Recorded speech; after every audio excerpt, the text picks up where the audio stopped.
जी, हमारा ये टॉपिक जो है ये हायरार्की ऑफ सेटलमेंट्स है। लेकिन इस हायरार्की ऑफ सेटलमेंट से पहले एक और टॉपिक, यानी कि दो डिफरेंट टॉपिक्स होंगे। एक को हम कहते हैं टाइप्स ऑफ सेटलमेंट्स और दूसरे को नाम दिया जाता है हायरार्की ऑफ सेटलमेंट्स। दो के हायरार्की ऑफ सेटलमेंट जो है वो टाइप्स ऑफ सेटलमेंट से ही कुछ हद तक एक्सटेंडेड उसकी फॉर्म है। इसमें आपको आवाज़ क्लियर है? Voice clear? जी सर, क्लियर। स्क्रीन शेयर भी है? Yes sir. जी। ओके, सबसे पहली बात, हम सेटलमेंट कहते किसको हैं? मेनली जो ह्यूमन हिस्ट्री है उसमें जो अर्लीस्ट ऑक्यूपेशंस नज़र आते हैं वो हंटिंग और गैदरिंग का कल्चर है। ठीक है जी, हंटिंग एंड गैदरिंग, जिसमें इंसान ने शिकार करना और गैदरिंग में आपका जो है फूड कलेक्शन, यानी कि इंसान जो है वो फूड जो है वो वेजिटेशन ग्रोथ के थ्रू नहीं, बल्कि यानी कि खुद से ग्रो नहीं कर रहा, बल्कि वो डिपेंडेंट है नेचुरल वेजिटेशन के ऊपर। ठीक है, so he actually gathers food from the natural vegetation और ही इन्वॉल्व्स इन हंटिंग। तो उसको हम हंटिंग एंड गैदरिंग कल्चर कहते हैं। और इस तरह की जो लाइफस्टाइल है वो नोमैडिक लाइफस्टाइल था, क्योंकि स्वाय उस उन हंटर्स के जिनको हम फिशरमैन के तौर पे जानते हैं, कि अभी भी अगर हम एंशियंट मोस्ट सेटलमेंट्स की बात करें एग्रीकल्चर रेवोल्यूशन से भी पहले की, तो उसमें फिशरमैन जो है वो सबसे पुराने सेटलर्स आपको नजर आएंगे, क्योंकि वो एक ही जगह पे रहते हुए फूड को कैप्चर कर सकते थे।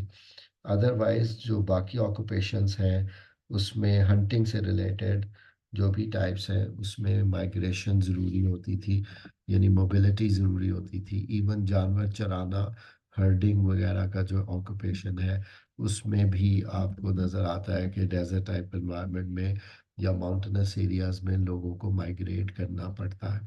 सो इस वजह से जो लाइफ थी, दैट वाज नोमैडिक लाइफ। इंसान जो है वो खाना बदोश की तरह यानी कि ज़िंदगी गुजारा था, और उसका जो शेल्टर होता था वो परमानेंट शेल्टर नहीं होता था, वो मूवेबल शेल्टर होता था। जैसे अभी भी आप देखते हैं कि वो लोग अपने साथ खेमे रखते हैं और उन खेमों को वो मूव करके वहाँ पे टेम्पररी सेटलमेंट्स बना लेते हैं। और जैसे ही मौसम चेंज होता है या वो डेजर्ट टाइप एरियाज में फूड की अवेलेबिलिटी जो है वो रिड्यूस हो जाती है, जैसे ग्रासेस जो है वो कंज्यूम हो गई या वाटर रिसोर्स जो है वो डिप्लीट कर गया, तो they will start movement again. So इस मूवेबल शेल्टर टाइप की वजह से नोमैडिक लाइफ जो है वो आप कह सकते हैं एक माइग्रेटरी या मोबाइल लाइफ है। ठीक है, लेकिन फिर उसके बाद एक टाइम आया कि जब इंसान ने सिडेंट्री लाइफ जो है वो स्टार्ट की। सिडेंट्री का मतलब होता है एक जगह पे रहते हुए। तो सिडेंट्री लाइफ में हम देखते हैं कि उसने सेटलमेंट स्टार्ट की, यानी सेटलिंग हो गई। सो सेटलमेंट को बेसिकली हम इसी कॉन्टेक्स्ट में लेते हैं कि इसमें नोमैडिज्म एग्जिस्ट नहीं करता। आज आवाज़ नहीं आ रही? आवाज़ बाकी बच्चों को आ रही? सर थोड़ी सी ब्रेक हुई थी, बाकी अभी आ रही है। ओके। हाँ जी, आप भी चेक कर लें, अभी आ रही है आवाज़?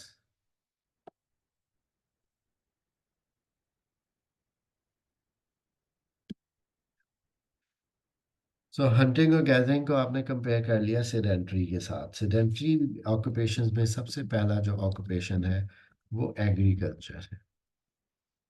ठीक है जी, एग्रीकल्चर में इंसान ने दो चीज़ें अचीव की।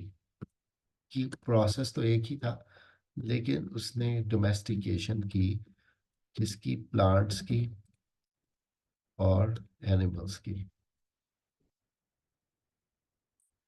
ठीक है, domestication of plants and animals का मतलब यह है कि एग्रीकल्चर को हम एक और तरीके से भी डिफाइन करते हैं कि it is the rearing of animals, यानी कि एनिमल्स की breeding and cultivation of crops, यानी कि जो पौधे हैं उनकी अपनी ह्यूमन सुपरविजन में कल्टीवेशन को हम एग्रीकल्चर कहते हैं। तो इस एग्रीकल्चर की दो डेफिनेशंस देखी जा सकती हैं। एग्रीकल्चर को हम यहाँ क्यों डिस्कस कर रहे हैं, क्योंकि agriculture became the cause of sedentary life, यानी इंसान सेटल उस वक्त हुआ जब उसने खुद से फूड प्रोड्यूस करना शुरू किया, प्रोडक्शन स्टार्ट की। ये प्रोडक्शन कैसे पॉसिबल थी?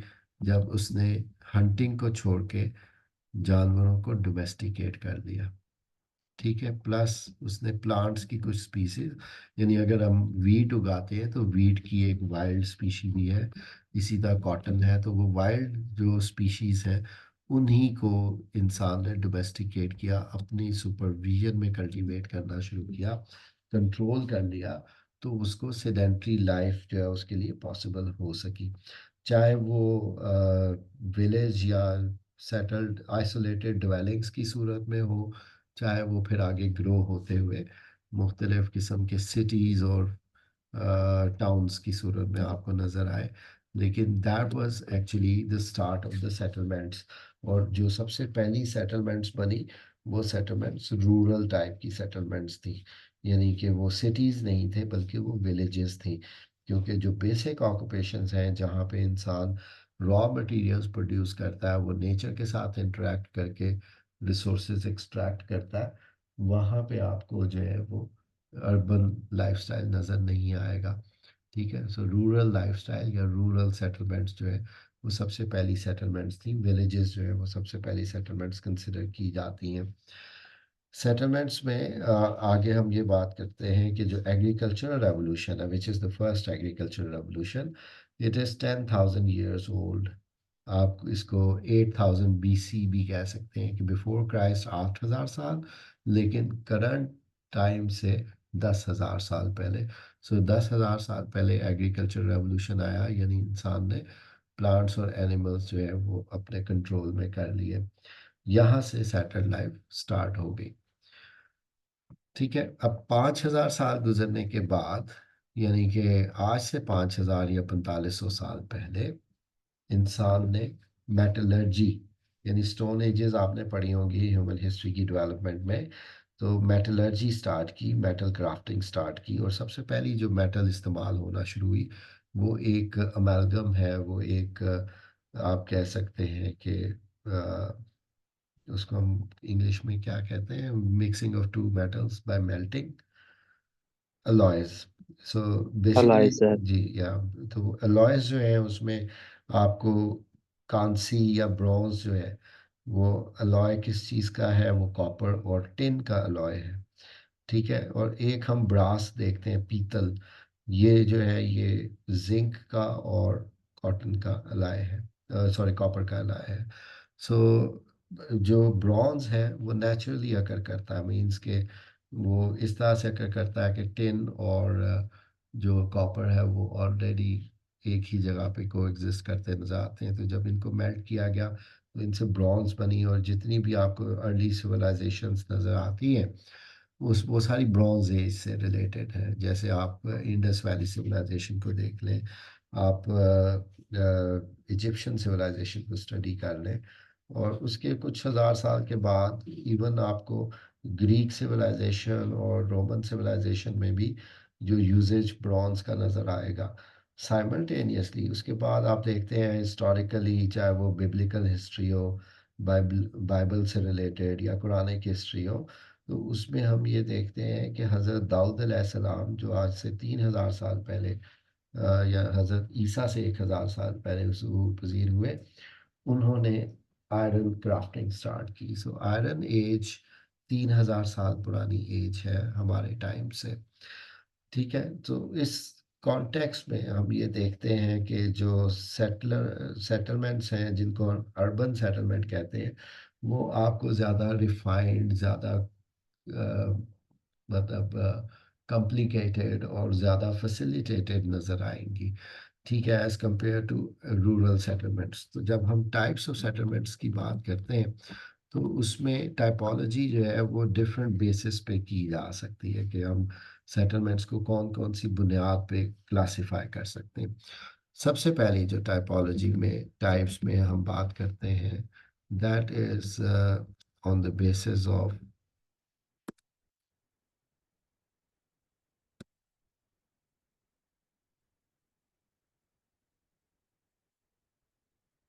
on the basis of location of set dwellings। अब यहाँ पे हमने वैसे बेसिकली डिफाइन नहीं किया था, डिफाइन भी कर लें सेटलमेंट को। जो सेटलमेंट्स की हायरार्की भी हमने पढ़नी है। तो सेटल्ड लाइफ या सेडेंट्री लाइफ की हिस्ट्री तो हमने थोड़ी सी जो है वो ओवरव्यूज का ले लिया। अब इसमें जो बेसिक बात आती है कि सेटलमेंट हम कहेंगे किसको, तो हम इसको कह सकते हैं ग्रुप ऑफ dwellings।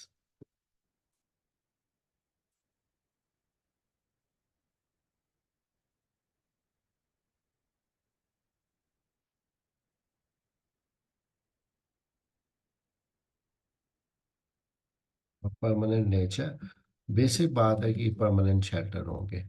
ये उस तरह के शेल्टर नहीं होंगे जिसको हम खेमा कहते हैं, जो कि मूव कर सकते हैं। ठीक है जी। तो नेचर क्या है कि ये group of cluster of dwellings है, जो कि ड्वेलिंग्स है, रिहाइश का है जहाँ पे इंसान रिजाइड करता है, रेजिडेंसेस हैं। So a group of dwellings of permanent nature, उसको हम बेसिकली डिफाइन करते हैं एज द सेटलमेंट। ठीक है जी। अब सेटलमेंट में जो टाइप्स हैं on the basis of dwelling, उसका मतलब ये है कि अगर घर जो है वो दूर दूर लोकेटेड हैं एक दूसरे से, बीच में उनमें गैप्स हैं, जैसे हम पंजाब के मैदानी इलाकों में जहाँ खेत खलिहान है वहाँ पे डेरे देखते हैं, तो वो डेरे जो हैं वो आइसोलेटेड होते हैं, उनका कांटेक्ट दूसरों के साथ या फिजिकली वो अटैच नहीं होते। लेकिन जहाँ पे गाँव की अपनी आबादी होती है या शहरों में आबादियाँ होती हैं, वहाँ पे घर जो है वो एक दीवार से दूसरी को शेयर कर रहे होते हैं, तो उनकी दीवारें शेयर हो रही होती हैं। और इसको हम नाम देते हैं न्यूक्लिएटेड सेटलमेंट का। और इसको हम नाम देंगे जी, न्यूक्लिएटेड जो है वो कॉम्प्लेक्स ब्लॉक्स की सूरत में एक दूसरे के साथ कांटेक्ट में होती हैं। और जो दूसरी टाइप है जो कि स्कैटर्ड है, इनको हम डिस्पर्स सेटलमेंट्स का नाम देते हैं। ये एक सीनरी में या एक लैंडस्केप में स्कैटर हुई हुई सेटलमेंट्स होंगी। और ये सेटलमेंट्स जो है वो इजीली डेवलप या इजीली ग्रो नहीं करती। उसकी वजह है कि इंडिविजुअल घरों को वाटर सप्लाईज देना, बिजली की सप्लाईज देना वो ज़्यादा कॉस्ट इफ़ेक्टिव नहीं होता। जबकि जहाँ पे न्यूक्लिएटेड सेटलमेंट्स होती हैं, जहाँ पे अब देखें घरों की एक लाइन है, तो यहाँ पे बड़ी इजीली जो है वो पावर सप्लाईज जो है वो एक ही कनेक्शन के थ्रू आगे उसको डिस्ट्रीब्यूट कर दिया जाएगा। सैनिटरी का काम है या सैनिटेशन है, वाटर सप्लाईज है, वो बड़ा इजीली मैनेज हो जाएंगी। लेकिन यहाँ पे हम देखते हैं कि हर एक के लिए एक डिफरेंट लाइन देनी पड़ेगी, चाहे वो सीवेज लाइंस हो, चाहे वो वाटर सप्लाईज की लाइंस हो, चाहे वो बिजली या इलेक्ट्रिसिटी की सप्लाईज हो। ठीक है। सो फैसिलिटीज़ की प्रोविजन जो हो सकती है from the government, from the public sector, वो काफ़ी मुश्किल हो जाती है डिस्पर्स टाइप की सेटलमेंट्स में। इसलिए डिस्पर्स सेटलमेंट्स जो हैं वो काफ़ी लंबा अरसा लेती हैं अपनी डेवलपमेंट के हवाले से, अपनी ग्रोथ के हवाले से। लेकिन जो न्यूक्लिएटेड सेटलमेंट्स होती हैं वो रिलेटिवली तेज़ी से ग्रो कर जाती हैं। ठीक है जी, क्योंकि उसमें लोगों के ऊपर पैसे लगाने में गवर्नमेंट को उतने लॉसेस नहीं होते। डिस्पर्स्ड और न्यूक्लिएटेड सेटलमेंट्स के बाद जो नेक्स्ट कैटेगरी सेटलमेंट्स की आती है वो है रूरल एंड अर्बन सेटलमेंट्स। तो आमतौर पे जो डिस्पर्स्ड होती हैं वही रूरल को रिप्रेजेंट करती हैं, और जो अर्बन सेटलमेंट्स हैं वो फैसिलिटेटेड टाइप की सेटलमेंट्स हैं, यानी कि इंफ्रास्ट्रक्चर को बेस बनाएंगे। अब इस ये टाइपोलॉजी जो है ये कहलाएगी on the basis of infrastructure. ठीक है जी। फैसिलिटीज़ कौन सी प्रोवाइडेड है, सड़कें गलियां पक्की हैं, वाटर सप्लाईज हैं, हेल्थ फैसिलिटीज़ हैं, एजुकेशन फैसिलिटी है, ये सब कुछ रूरल सिनारियो का हिस्सा आपको नज़र आएंगी। और सॉरी, अर्बन का हिस्सा नज़र आएगी, रूरल में ये लैक कर रही होती है। इसीलिए लोग जो हैं वो रूरल अर्बन माइग्रेशन में इन्वॉल्व हो जाते हैं। They shift from rural settlements to urban settlements to achieve these opportunities, ये फैसिलिटीज़ अचीव करने के लिए। ठीक है। तो रूरल अर्बन ये एक डिवाइड आ गई सेटलमेंट्स की टाइप्स में। उसके बाद सेटलमेंट्स जो है वो अपने फंक्शन की बेस के ऊपर भी क्लासिफाई की जा सकती है, on the basis of function. Settlements को किस तरह से क्लासिफाई किया जाएगा, even villages can be classified on this base. जैसे मैंने अभी फिशरमैन की एग्जांपल दी, तो आप देखते ही हैं मछुआरों की बस्तियां हैं, यानी कि वहाँ का जो डोमिनेंट ऑक्यूपेशन है वो फिशरीज से रिलेटेड है। तो या कोई कम्युनिटी ऐसी वहाँ पे डोमिनेट कर रही हो, उसके साथ एसोसिएट कर दिया जाए। ठीक है, तो कहीं पे आपको किसानों की बस्तियां नजर आएंगी, कहीं पे आपको माइनर्स या कारकुनों की बस्तियां नजर आएंगी, कहीं पे फिशरमैन नजर आएंगे। लेकिन जब हम अर्बन सिनारियो में आते हैं, बड़े सिटीज को देखते हैं, मेट्रोपॉलिटन को या लार्ज सिटीज की बात कर रहे होते हैं, तो उसमें आपको कई किस्म की सेटलमेंट्स नज़र आ सकती हैं। जैसे कि हम कह सकते हैं कि कई जगहों पे आपको इंडस्ट्रियल टाउन्स नज़र आएंगे। ठीक है, या इंडस्ट्रियल सिटीज़ नज़र आएंगे। अब उसमें आप चाहे मैनचेस्टर की एग्जांपल लें, चाहे आप नगोया की एग्जांपल लें, जापान में ओसाका की एग्जांपल ले सकते हैं। ठीक है, और लिवरपूल की और मैनचेस्टर की एग्जांपल्स दी जा सकती हैं। ये सब एग्जांपल्स इंडस्ट्रियल सेटलमेंट या इंडस्ट्रियल सिटी की एग्जांपल हो सकती हैं, और फंक्शन ही उसकी इम्पोर्टेंस को डिटरमिन कर रहा है। इसी तरह से पोर्ट टाउन्स हैं, पोर्ट्स जहाँ पे भी हो, चाहे वो कराची हो, मुंबई है, कोलकाता है। ठीक है जी, फिर कमर्शियल टाउन्स हैं, जैसे कि आपको दुबई जो है वो कमर्शियल सेंटर के तौर पे, हब के तौर पे नज़र आता है। इसके अलावा एजुकेशनल टाउन्स हैं, जिस तरह से हम नाम लेते हैं कैम्ब्रिज का या ऑक्सफोर्ड का, वो एजुकेशनल टाउन्स के तौर पे। फिर एडमिनिस्ट्रेटिव टाउन्स, कोई भी सीट ऑफ गवर्नमेंट को रिप्रेजेंट करने वाला टाउन एडमिनिस्ट्रेटिव टाउन कहलाता है, चाहे वो स्टेट कैपिटल हो, चाहे वो प्रोविंशियल कैपिटल हो, या डिस्ट्रिक्ट हेडक्वार्टर हो, वो एडमिनिस्ट्रेटिव टाउन कहलाता है, क्योंकि वहाँ पे एडमिनिस्ट्रेशन से रिलेटेड जो ऑफिस होंगे वो आपको एग्जिस्ट करते नजर आएंगे। ठीक है, इसके अलावा गैप टाउन्स हैं किसी ट्रेड रूट के साथ, जैसे कि पेशावर है जो खैबर पास के साथ एग्जिस्ट करता है, और एक इम्पॉर्टेंट ड्राई पोर्ट कह लें या आप एक मार्केट टाउन कह लें। ठीक है जी, तो इसको गैप टाउन कहा जाता है अगर वो किसी पैसेज के साथ या किसी पास के साथ लोकेटेड हो। ठीक है जी, ट्रेड रूट के साथ हो सकते हैं। इसके अलावा मिलिट्री टाउन्स हैं, मिलिट्री टाउन्स में जिस तरह से हम एबटाबाद को देखते हैं कि वो एक मिलिट्री टाउन है। ठीक है जी, और फोर्ट वर्थ को देख सकते हैं यूएसए का, अपने वो भी मिलिट्री टाउन है। फिर कहीं पे आपको रिलीजियस नेचर के एक्लेस्टिकल टाउन्स नजर आएंगे, जैसे मक्का मुअज्जमा है, मदीना है। ठीक है जी, जेरूसलम है, वेटिकन है। वेटिकन है, फिर बनारस है। ठीक है, इनकी इम्पोर्टेंस इनकी रिलीजियस बैकग्राउंड की वजह से है। कहीं पे आपको रीगल टाउन्स मिलेंगे। रीगल टाउन्स कौन से हैं? जो रॉयल फैमिली की रेजिडेंसेस को रिप्रेजेंट करते हैं, जैसे एडनब्रा है यूके में, वो रॉयल फैमिली का रेजिडेंशियल टाउन है।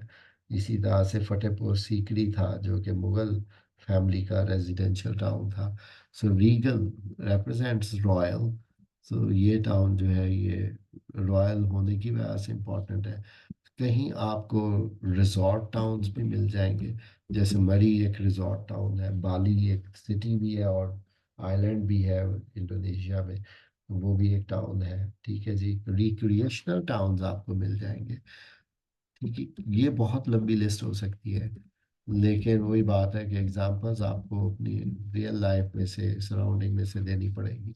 रिक्रिएशनल टाउन्स में जैसे आप एग्जांपल ले सकते हैं कि जैसे शोबिस से रिलेटेड टाउन्स हैं, चाहे वो ब्रुकलिन है, चाहे वो न्यूयॉर्क में, या वो हॉलीवुड है, या बॉलीवुड में लाहौर और मुंबई की एग्जांपल हो सकती है, या इवन जो थीम पार्क्स के हवाले से इम्पोर्टेंट हो गए हो, जैसे डिज्नीलैंड है।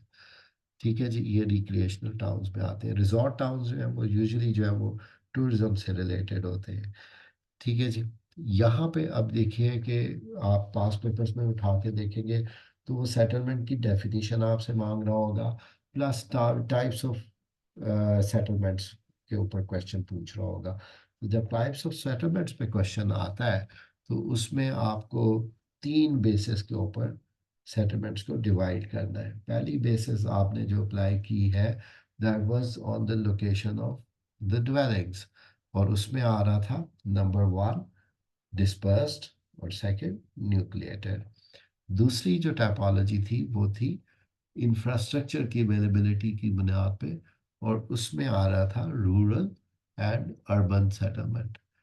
तीसरी जो टाइप आती है वो फंक्शन की बेस पे है, और उसमें ये सारी की सारी list with its examples discuss की जा सकती है। यहाँ पे कोई क्वेश्चन है इस पोर्शन तक?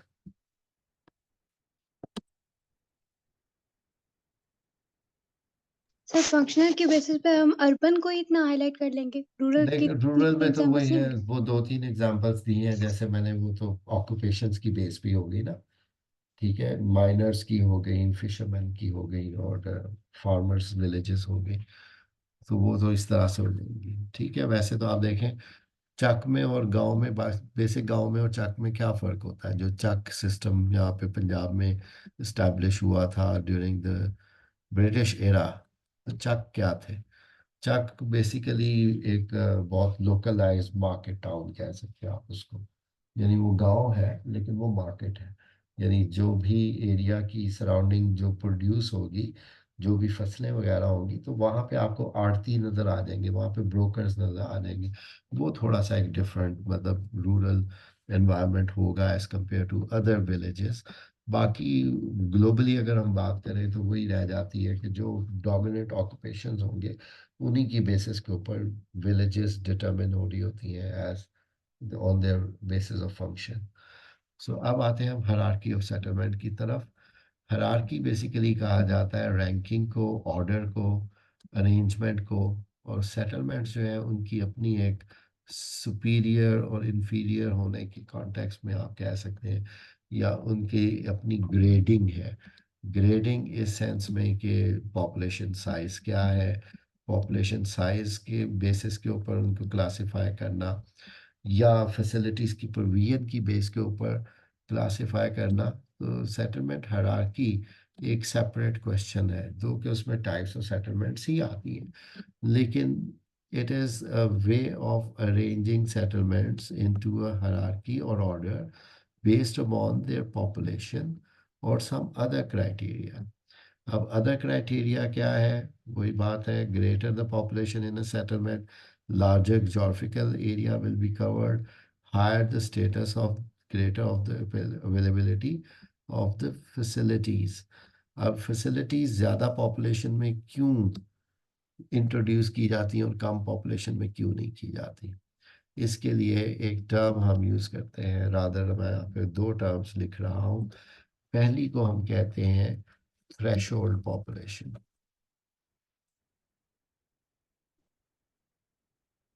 ठीक है, और दूसरी टाइप को हम नाम देते हैं, मतलब दूसरी अप्रोच को नाम देते हैं हम, या दूसरा क्राइटेरिया जो मीट होना चाहिए वो है पावर ऑफ परचेज।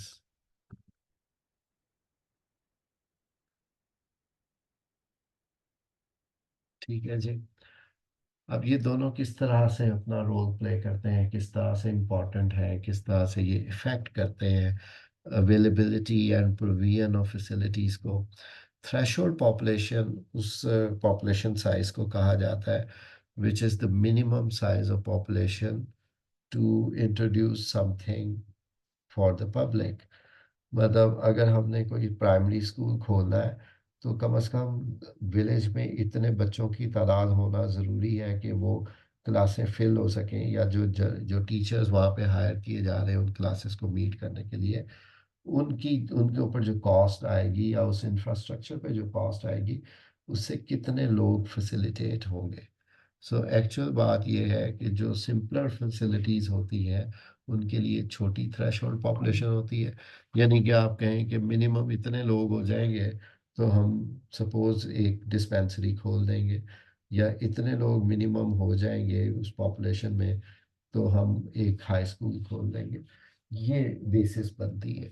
ठीक है, ये ज़्यादातर पब्लिक सेक्टर पे अप्लाई होती है कि पब्लिक सेक्टर में हम ये नहीं कह सकते कि अब बलूचिस्तान में बैठा हुआ एक इंडिविजुअल जो है वो सिटीजन ऑफ पाकिस्तान और उसके राइट्स हैं, अब उसको वहाँ पे सड़क भी बना के दे दी जाए अकेले घर के लिए, या वहाँ पे बिजली और पानी की सप्लाई के लिए करोड़ों रुपए के पाइप्स डाल दिए जाए।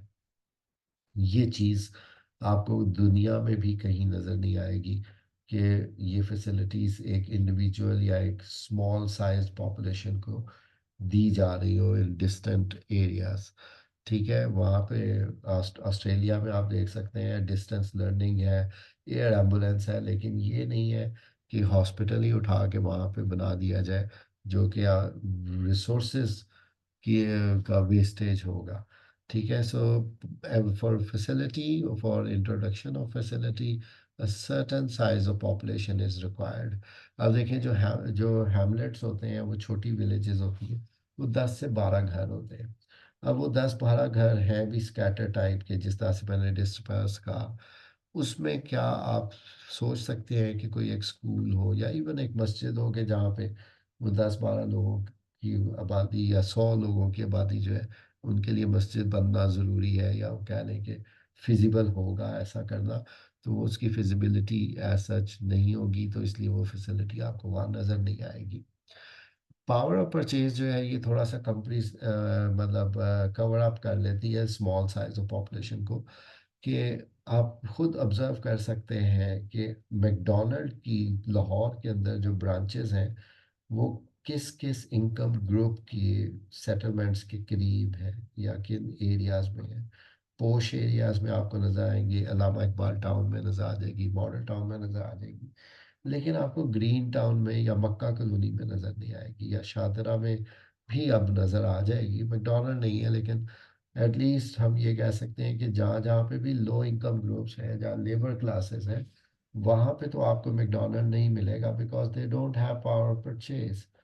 ठीक है, तो दूसरी तरफ आप देखिए कि यू कैन सी कि जहाँ पे थोड़ा पॉपुलेशन साइज भी है, but they are good earners, they are earning good, उनकी इनकम लेवल ज़्यादा है, तो हाई इनकम ग्रुप्स में आपको वो फैसिलिटी वहाँ पे इंट्रोड्यूस होती हुई नज़र आएगी। ठीक है, तो पावर परचेज भी इसको डिटरमिन करती है, फैसिलिटीज़ की प्रोविजन को, और पॉपुलेशन साइज भी जो है वो भी इम्पोर्टेंट रोल प्ले करता है। सो अब हायरार्की की तरफ आ जाए, तो जैसे हमने टाइप्स को देखा कि एक टाइप है रूरल, क्योंकि रूरल के अंदर फैसिलिटीज़ नहीं होती, और ना होने की बेसिक वजह क्या होती है कि उनका साइज ऑफ पॉपुलेशन कम होता है। तो हम देखते हैं कि एक आइसोलेटेड ड्वेलिंग है, अकेला घर है, वहाँ पे आपको फैसिलिटीज़ बिल्कुल नहीं मिलेंगी। वहाँ पे तो आपका कोई दोस्त या रिश्तेदार भी आप उसको कहे ना कि मेरे लिए एक दुकान वहाँ पे खोल दो, तो वो भी आपको नहीं मिलेगा। लेकिन हैमलेट, जिसको हम स्मॉल विलेज कहते हैं, ये भी ऑलमोस्ट उसी तरह से डिप्राइव्ड एक सेटलमेंट है, जहाँ पे फैसिलिटीज़ ना होने के बराबर होती है। और उसकी वजह ये है कि ये 10-12 घर हैं, और वो भी डिस्पर्स टाइप में, यानी न्यूक्लिएटेड भी नहीं है, वो क्लस्टर भी नहीं है कि एक ही जगह पे सारी चीज़ें प्रोवाइड कर दी जाए।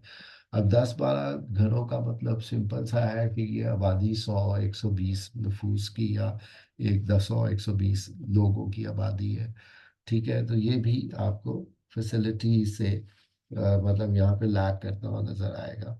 इसके बाद टर्म आ जाती है विलेज। हो सकता है आप लोगों ने पुराने वक्तों की अगर सोशल स्टडीज़ की किताबें पढ़ी हो उर्दू की, तो उसमें गांव, कस्बा और शहर जो है, ये वही चीज़ यहाँ पे स्टडी हो रही है। तो जब हम गांव की बात करते हैं, जब हम विलेज की बात करते हैं, तो ये एक न्यूक्लिएटेड सेटलमेंट होती है। इसमें जो लोगों की तादाद है वो हज़ारों में चली जाती है, जिसकी वजह से आपको कोई ना कोई शॉप, या अगर एक बड़ा गांव है तो वहाँ पे प्राइमरी स्कूल, और उसके साथ जो हैमलेट्स की आबादी है, वहाँ के बच्चे भी उसी स्कूल की जो फैसिलिटी है उसको अवेल कर रहे होंगे, या बेसिक हेल्थ यूनिट वहाँ पे आ जाएगा, डिस्पेंसरी आ जाएगी, पुलिस चौकी आ सकती है, डाक खाना है जो कि उनका कंबाइंड यूज हो रहा होगा। That is actually the context के ये विलेज है, ये छोटी विलेजेस के लिए एक सेंट्रल प्लेस का रोल कर प्ले कर रही होंगी, यानी कि it will be a central place for the surrounding smaller villages as well. ठीक है, इसके बाद नेक्स्ट जो आप देखते हैं विलेज, और विलेज के हिसाब से हम हैमलेट को स्मॉल विलेज भी कह सकते हैं, और विलेज के बाद हम टाउन की वर्डिंग यूज़ करते हैं। लेकिन टाउन जो होता है वो आमतौर पे अर्बन कैटेगरी में फॉल करता है। यहाँ पे बेसिक चीज़ ये होती है कि विलेजेस में आमतौर पे इंडस्ट्री और ट्रेड लैक करती है। बेसिक से जो है वो आपको ऑक्यूपेशंस नज़र आएंगे, सर्विस सेक्टर ना होने के बराबर नज़र आएगा विलेज एरिया में। लेकिन टाउन में आपको जो चीज़ नज़र आएगी वो ये होगी कि यहाँ पे इंडस्ट्रियल जो सेक्टर है वो भी डेवलप हो जाता है। और इंडस्ट्रियल सेक्टर चूँकि हाई अर्निंग सेक्टर है, तो उसके मुताबिक यहाँ पे लेबर भी अट्रैक्ट होती है, साइज ऑफ पॉपुलेशन बढ़ जाता है, अकॉर्डिंगली फैसिलिटीज़ भी बढ़ जाती हैं। तो आमतौर पे जो एडमिनिस्ट्रेटिव ऑफिस हैं वो भी आपको हायरार्की में नज़र आएंगे कि विलेज जो होगा उसका नंबरदार होगा, टाउन्स में जो है वो पटवारी या तहसीलदार होंगे, और उसके फिर ऊपर असिस्टेंट कमिश्नर्स होंगे लार्ज टाउन्स में, और फिर आगे जिसको हम तहसील हेडक्वार्टर कह सकते हैं, और उसके बाद सिटी है तो वहाँ पे डिप्टी कमिश्नर होगा। यही हायरार्की पुलिस की सर्विसेज में नज़र आ रही होगी। ऐसी ही हायरार्की आपको एजुकेशनल इंस्टीट्यूशंस की भी नज़र आएगी कि प्राइमरी स्कूल्स आपको विलेज में नज़र आएंगे, मिडिल और हाई स्कूल्स आपको टाउन में नज़र आएंगे, लेकिन साथ में प्राइमरी स्कूल्स की तादाद बढ़ चुकी होगी। सिटी उस सेटलमेंट को कहा जाता है जो अर्बन सेटलमेंट है, लेकिन इसका जो साइज ऑफ पॉपुलेशन है वो 1 लाख होना चाहिए मिनिमम। दूसरा, ये टाउन से इस तरह से डिफर करता है कि इसमें रिक्रिएशनल एक्टिविटीज भी इंट्रोड्यूस हो जाती हैं, other than the complexity of occupations and sectors. यहाँ पे आपको रिक्रिएशन का सेक्टर भी नजर आता है। उससे आगे नेक्स्ट जो आप देख रहे हैं, that is the mega city, जिसको हम लार्ज टाउन विलेज सिटी या मेगा सिटी का नाम देते हैं, मेगालोपोलिस। ठीक है जी।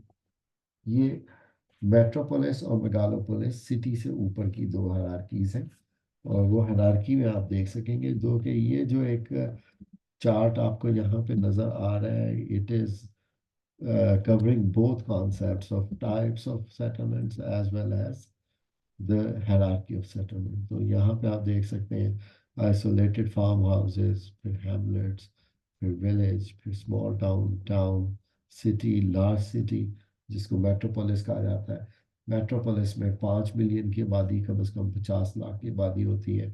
और उसके बाद मेगापोलिस होता है, जिसको हम मेगा सिटी कहते हैं, उसमें 1 करोड़ की आबादी होती है। और जब सिटीज़ आपस में मर्ज होते हैं, जैसे आप देखो कि अभी बोस्टन और न्यूयॉर्क दो डिफरेंट सिटीज थे, but they join together to form one mega city, जिसको बोस्टन न्यूयॉर्क कॉन्वर्बेशन कहा जाता है। मीन्स के अर्बन एरियाज का आपस में मर्जर। ठीक है, तो वो कॉन्वर्बेशन की टर्म है, लेकिन एक्चुअली अब आप यहाँ पे एट्रीब्यूट्स देख रहे हैं कि क्या है। हैमलेट बहुत स्मॉल क्लस्टर है, बहुत बेसिक फैसिलिटीज़ हैं। विलेज में several division facilities are important, जैसे कहीं पे चर्च बन जाएगा, कहीं पे मस्जिद बन जाएगी। ठीक है जी। उसके बाद टाउन है, स्पेशलाइज्ड सर्विसेज हैं, हॉस्पिटल्स वगैरह भी आ गए, पोस्ट ऑफिसेज आ गए। कंटेन्स हिंटरलैंड, हिंटरलैंड का मतलब है कि इसके इर्द गिर्द के लोग यहाँ से आके फैसिलिटीज़ अवेल कर रहे होंगे। ठीक है जी। City has defined CBDs, central business districts, यानी कमर्शियल एरियाज, इंडस्ट्रियल एरियाज। तो लैंड यूज जो है वो काफ़ी डिफाइंड आपको सिटी के अंदर नज़र आता है। इकोनॉमिक एक्टिविटी जो है वो आपको काफ़ी कम्प्लेक्स नज़र आएगी, सर्विसेज भी नज़र आएगी। मेगालोपोलिस या mega city, multiple cities that have grown together. उसमें जैसे बोस्टन न्यूयॉर्क की मैंने एग्जांपल दी, बाल्टीमोर वाशिंगटन DC की एग्जांपल ली जा सकती है। ये बहुत लार्ज टाउन्स हैं। कराची की एग्जांपल ली जा सकती है दो।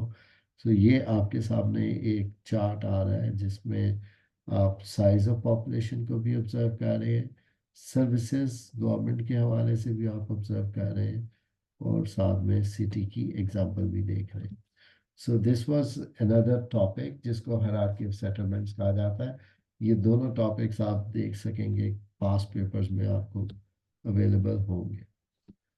ठीक है सर, जी। इन टाइप्स और हायरार्की में सच डिफरेंस क्या है? सिर्फ डिफरेंस ये है कि एक अरेंजमेंट है, हायरार्की में हमने एक अरेंजमेंट दे दिया उसको, सीक्वेंशियल। ठीक है जी। लेकिन टाइप्स में आप देखें और टाइप्स में यहाँ जी, अब फॉर एग्जांपल मैं इसके ऊपर टाइप्स अप्लाई करूँ तो मैं कहूँगा हैमलेट जो है ये डिस्पर्स टाइप है और ये रूरल टाइप है, ठीक है। और जब मैं विलेज की बात करूँगा तो मैं कहूँगा कि ये रूरल टाइप है लेकिन ये न्यूक्लिएटेड सेटलमेंट है। तो on the basis of dwelling वाली बात भी इसमें अप्लाई हो गई, फैसिलिटीज भी अप्लाई हो गई, ठीक है। फिर अगर मैं कहूँगा टाउन, तो टाउन जो है वो टाउन, सिटी, मेट्रोपोलिस, मेगालोपोलिस, ये सब के सब अर्बन हैं on the basis of infrastructure, और ये सब के सब न्यूक्लिएटेड हैं on the basis of availability और लोकेशन ऑफ dwellings, ठीक है, ब्लॉक्स की सूरत में होंगे, ये न्यूक्लिएटेड है। लेकिन अब अगर हम फंक्शंस की बात करें तो वो डिफर कर सकते हैं। हो सकता है एक टाउन जो है वो इंडस्ट्रियल हो, दूसरा टाउन जो है वो एजुकेशनल हो, तीसरा एडमिनिस्ट्रेटिव हो, सही है। तो वो तो फंक्शंस तो बिल्कुल ही वेरी कर सकते हैं, लेकिन हायरार्की में जो चीज़ हम फॉलो कर सकते हैं। अगर जी जी। जी सर, मैं कह रही थी अगर एग्जाम में हमें सेटलमेंट स्पेसिफिक क्वेश्चन आए तो उसमें हमें ये सब अप्लाई करना या डिटेल्स मेंशन करनी पड़ेंगी कि देखिए नहीं जी, जरूरी, हायरार्की में तो ये या जितना तो आपके पास, टाइप्स वाला। जी टाइप्स में करना है तो टाइप्स में आपको वो एग्जांपल्स देनी पड़ेंगी। वैसे तो आप देख रहे हैं हायरार्की में भी एग्जांपल्स दी हुई है, लेकिन हायरार्की में एग्जांपल्स की ज़रूरत नहीं पड़ती। हायरार्की में आपको सिर्फ उस सेटलमेंट की करेक्टरिस्टिक्स बता देना काफ़ी होता है। ठीक है, तो वो बाकी फीचर्स टाइप्स वाले as सच जरूरी नहीं है हाँ मेंशन जी, वो करना इसमें। टाइप्स वाले टाइप्स के क्वेश्चन में आप कर सकते हैं। Okay sir. ठीक है जी। चले, कल हम लोग कर रहे होंगे अर्बनाइजेशन का टॉपिक। इसी से ही, यानी कि आप देखें ना, एक विलेज जब ग्रो करती है तो वो टाउन बनती है, यानी जब उसका पॉपुलेशन इतनी हो जाएगी कि अब वहाँ के लोगों को एजुकेशन प्रोवाइड करने के लिए स्कूल बना दिया जाए, या वहाँ पे डाक खाना इस्टेब्लिश कर दिया जाए, ठीक है, या वहाँ पे लोग जो है वो इंडस्ट्री लगा लें साथ में, तो उस सूरत में वो विलेज जो है वो टाउन में कन्वर्ट हो जाएगी। जैसे हम देखते हैं ना, तहसील हेडक्वार्टर को, तहसील को डिस्ट्रिक्ट बना दिया जाता है, डिस्ट्रिक्ट को डिवीजन बना दिया जाता है, वो साइज ऑफ पॉपुलेशन इंक्रीज करने से होता है। सो जब एक छोटा गांव बढ़ते बढ़ते एक कस्बा बन जाएगा तो वो रूरल से अर्बन कंसिडर होगा, and that will contribute in urban population, ठीक है। और अर्बन पॉपुलेशन की जो इंक्रीज है उसको हम अर्बनाइजेशन का नाम देते हैं। दो कि वो डिफरेंट तरीकों से हो रही होती है, चाहे वो रूरल से अर्बन एरियाज की तरफ लोगों की माइग्रेशन की वजह से हो रही हो, रूरल अर्बन माइग्रेशन अगर अगर कर रही है तो सूरत में भी, और अगर मतलब इस तरह से हायरार्किकल चेंज आ रहा है उससे भी अर्बनाइजेशन जो है वो अकर करती है। सो कल हम अर्बनाइजेशन और उसके प्रॉब्लम्स को डिस्कस करेंगे अपनी क्लास में। Okay sir.